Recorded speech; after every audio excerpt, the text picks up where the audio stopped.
As a kid, my brother and I heard all kinds of wild, scary stories and urban legends.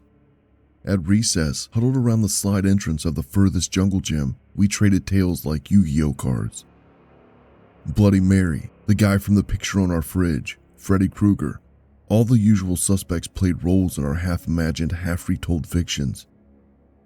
One day we heard a new story that sounded both absurd and easily disprovable. A story that was told of monsters being everywhere at night as long as no one was looking at them. We knew we had to try it out. It was too ridiculous not to. Now the only catch to the story was there's only 2 days a year this works: Devil's Night and Halloween. And it just so happens luck was on our side. The following night was Devil's Night, the night before Halloween, and our mother left us in charge of the house for an hour as she went to the store to grab a few things. We looked at each other knowingly and promised to be on our best behavior. The first few minutes we spent joking around, flipping through channels, watching the front window to make sure Mom hadn't forgot something and come back.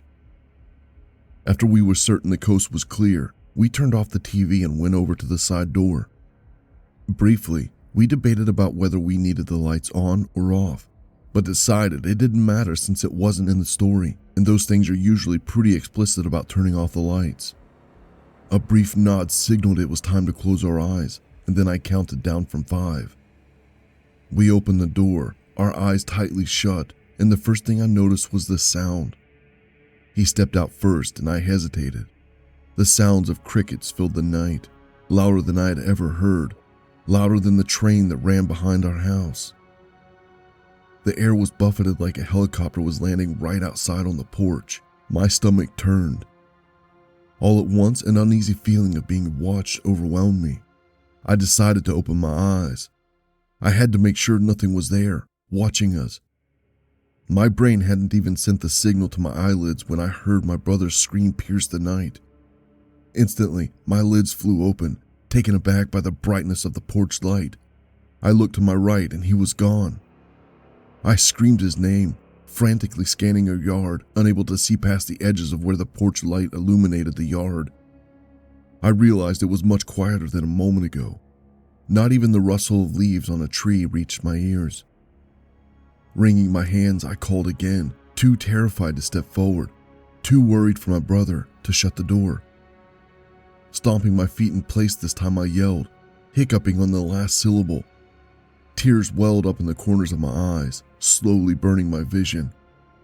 I felt so cold and began to tremble as I took a step back and put my hand on the doorknob.